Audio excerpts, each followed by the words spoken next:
A man of God, sikiliza mtu wa Mungu, sawa? Kuna vitu ambavyo Mungu akiviachilia kwako vinafanyika kuwa vya kwako. Kuna baadhi ya watu wengi wamesahau kwamba kuna baraka ambazo zinapatikana katika ufugaji. Unapofuga mifugo unajitengenezea mazingira ya kutembelewa na fedha kwenye maisha yako.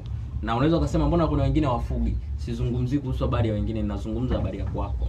Unapojitengenezea mazingira kuwa karibu na mifugo inapokula inafurahi. Inapofurahi Mungu anakupa neema. Yaani kuna baraka unazipokea katika ulimwengu wa roho. Kwa sababu gani? Umevisaidia viumbe vyake kupata uhakika wa maisha yao ya chakula na ulinzi juu yake. Kwa hiyo una baraka nyingi ambazo unaachiliwa. Kuna watu wanabarikiwa kupitia mifugo. Ndio maana ukiangalia wengi wanafanya kafara za damu. Ndio hizo kafara ambazo zinawapeleka wanaenda mbali kabisa. Lakini mimi sikufundishi kafara. Mimi nakufundisha juu ya viumbe ambao unawafuga. Kadri unavyowafuga, vile unavyozidi kupumua, kuvuta oxygen, ndivyo jinsi Mungu anavyozidi kubariki kwenye maisha yako. Na migogoro mingine anaiachilia inakuwa kwenye maisha yako. Migogoro hamna haiji mara kwa mara. Kwa sababu gani? Kuna mikosi na laana huwa zinaondoka. Mungu anakuwa anakubariki kupitia mifugo. Ndio maana ukisoma vizuri Biblia unaona kuna sehemu Mungu alibariki ardhi, akabariki na mifugo. Kwa hiyo nipo sasa hivi naihudumia hii mifugo. Njoo angalia. Alafu kuna kitu cha kujifunza. Karibu cameraman.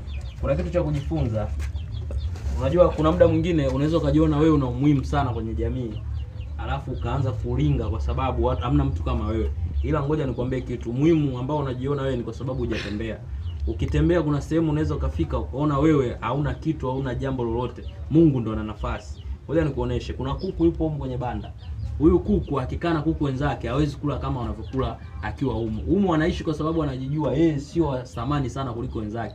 Kwa hiyo anachangamka, anakula sawa sawa na wengine. Na hata wewe ukute kuna muda mwingine kwenye maisha yako unatamani usogee level nyingine, Mungu akuinue katika viwango vingine. Lakini kwa sababu unakaa na watu ambao wako chini ya ile frequency ambayo wewe unaitamani uwe, basi ndio maana inakuletea shida. Kwa hiyo ukitaka kuinuka, Mungu akuinue, lazima utoke hapo ulipo ukapambane na watu wengine tofauti na hao ambao umewazoea. Au uliokaa nao sana muda mrefu watakufanya wewe urudi nyuma kwa sababu mawazo yao ukitaka kujaribu kuwaza tofauti na wao watakwambia mbona unatukataa. Hebu muangalie huyu kuku, utamuona. Mimi hapa nataka niwalishe, utawaona vizuri. Utaona kuku anachangamka, anakula sawa sawa na njiwa. Na huu ni ufugaji tu mdogo ambao nataka nikuoneshe. Ulete.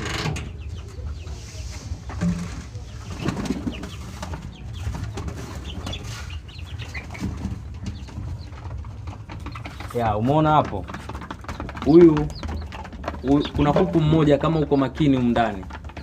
Na huyu kuku ni mjanja sasa hivi kama njiwa. Kwa sababu gani? Maisha anayoishi huko tofauti na kuku wengine wanavyoishi. Akichelewa kula watamwacha.